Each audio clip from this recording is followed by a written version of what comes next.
वंदे मातरम मित्रों। सभी आध्यात्मिक ग्रंथों के सृजन का एकमात्र कारण होता है मानव जाति को उच्चतम शिखर की ओर ले जाना। जहाँ उनकी आत्मिक अवस्था है, मानसिक अवस्था है, उस अवस्था से उसको कैसे सीमाओं से परे ले जाना, उसका एक मुख्य कारण होता है। और सारे ग्रंथों में अपनी इवोल्यूशन उन्नति के अनुसार ईश्वर ने यह कार्य किया है। हम जब गीता की तरफ देखते हैं तो गीता एक ग्रंथ है जो क्राइसिस में सृजित हुआ है। जो क्राइसिस है अर्जुन की कि क्या धर्म है, क्या अधर्म है, कौन अपना है, कौन पराया है, मैं क्या करूं। वो जब देखता है युद्ध में कि सारे मेरे अपने लोग मेरे अगेंस्ट खड़े हैं और ऐसे युद्ध को जीत कर हमें क्या मिलेगा। ये सारी कहानियाँ हमें पता है कि किस तरह से अर्जुन की समस्या है और वो किस तरह से हथियार डालकर बैठ जाता है और श्री कृष्ण उनको ज्ञान देते हैं। यही हमारी आज की अवस्था है कि हमारे जीवन में हमारी बहुत सारी क्राइसिस है जिसका कोई सॉल्यूशन हमको दिखाई देता नहीं। हम अंधेरे में टटोलने की तरह से हम कोशिश करते रहते हैं, एक आध चीज़ हाथ लग जाती है और चलते रहते हैं, पर एक सही दिशा, सही डायमेंशन, एक सही इंडिकेशंस, कोई नक्शा नाप कुछ नहीं मिलता। श्री कृष्ण हमारी बहुत मदद करते हैं। एक श्लोक है जो सर्वव्यापक है और बहुत ज़्यादा उपयोग में आता है, वो हम आज थोड़ा डिस्कस करेंगे। वो सब सरल, बहुत सरल है कि सर्वधर्मान परित्यज्य मामेकं शरणं व्रज। श्री कृष्ण कह रहे हैं कि सारे धर्मों का तो त्याग कर।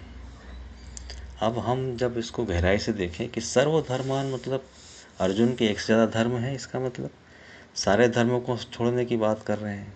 उनको पता नहीं अर्जुन का क्या धर्म है, वो क्षत्रिय है, एक धर्म है, एक ही धर्म की बात होती। यहाँ सर्वधर्मान परित्यज्य, वो सारे धर्म क्या हैं। जब मनुष्य जन्म लेता है और उस जन्म के लेने से उस परिवेश में जन्म लेता है जहाँ उसके पेरेंट्स का क्या बैकग्राउंड है, फोरफादर्स का क्या बैकग्राउंड है, और उसके उनके संस्कारों के अनुसार वो धीरे धीरे ढलने लगता है और उसका जीवन बढ़ने लगता है।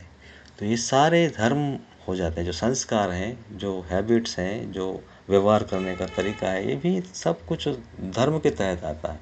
कि व्यक्ति का जो अपना एक एक संगठित व्यक्तित्व है वो भी एक धर्म है। और अगर वो धर्म दोनों तरह से बांधता है कि जिस तरह से हम डिस्कस कर चुके, पुण्य भी बांधता है और पाप भी बांधता है। तो समस्या अर्जुन की ये है कि मैं किसको पुण्य मानूं, किसको पाप मानूं, किसको धर्म मानूं, किसको अधर्म मानूं। तो ये जो कन्फ्यूजन है उस स्टेट से निकालने के लिए श्री कृष्ण ने एक ही लाइन में कहा कि सर्वधर्मान परित्यज्य। ये जितने भी धर्म तेने अपने ऊपर ओढ़ रखे हैं उनको हटा दे, और परित्यज्य का मतलब मुझे समर्पित कर दे। He is taking responsibility. वो फेंकने का नहीं बोल रहे हैं, you give it to me. जो भी है, जैसी भी चीज़ है वो मुझे दे, और मैं अहम त्वाम सर्व पापेभ्यो मोक्षयिष्यामि। जो कर्म हम करते हैं, जो हैबिट्स हमारी है, जो हमारे स्वभावगत संस्कारगत जो चीज़ें हैं, उन सब से जो कुछ भी पाप और पुण्य उदित होता है वो सब मैं नष्ट कर दूंगा, तुझे इसकी चिंता नहीं करनी होती। तो ये मनुष्य को सबसे पहली चीज़ तो ये मानना है कि एक वर्ण व्यवस्था वाला धर्म है वो धर्म नहीं है, सिर्फ वो एक व्यवस्था है, एक सिस्टम है सनातन धर्म का, कि जिसका कि आज स्वरूप है वो बिल्कुल भिन्न है ओरिजिनली जो है।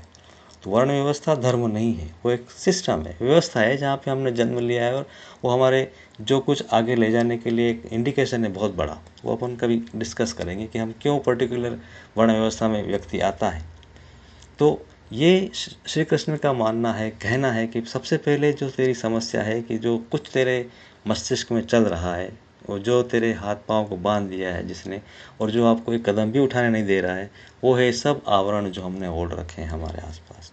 उनको एक साथ या एक एक जैसी अपनी ताकत है उसके अनुसार ईश्वर की तरफ हमको समर्पित करना है। और जैसे जैसे ये आवरण हम फेंकते जाएंगे वैसे वैसे मुक्त होते जाएंगे, और हमारी चेतना में धर्म की ओर, प्रकाश की ओर, सत्य की ओर जाने की ताकत बढ़ती जाएगी।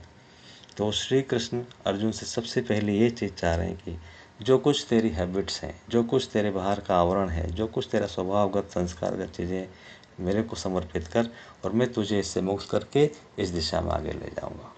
तो हमको ये चीज़ समझने की आवश्यकता है मित्रों कि श्री कृष्ण किस चेतना में उस पर्टिकुलर शब्द को यूज़ कर रहे हैं और वो हमसे क्या चाह रहे हैं। यही हम प्रयास करेंगे कि धीरे धीरे एक एक श्लोक को हमारे अनुरूप, हमारे कार्य के अनुरूप, हमारी व्यवस्था के अनुरूप हम उसको उस चेतना में समझने का प्रयास करेंगे कि श्री कृष्ण क्या चाह रहे हैं। और उसकी एक श्लोक की एक किरण है जो सूर्य के, वो संपूर्ण सूर्य है श्री कृष्ण की चेतना, और सारे ब्रह्मांड में वो आलोकित होती हैं और सब ब्रह्मांड को चलाती है। तो हम एक किरण को पकड़ के कोशिश करें कि हम सोर्स तक चलने का प्रयास करेंगे और ईश्वर हमारी मदद करेंगे। धीरे धीरे आगे बढ़ेंगे मित्रों। वंदे मातरम।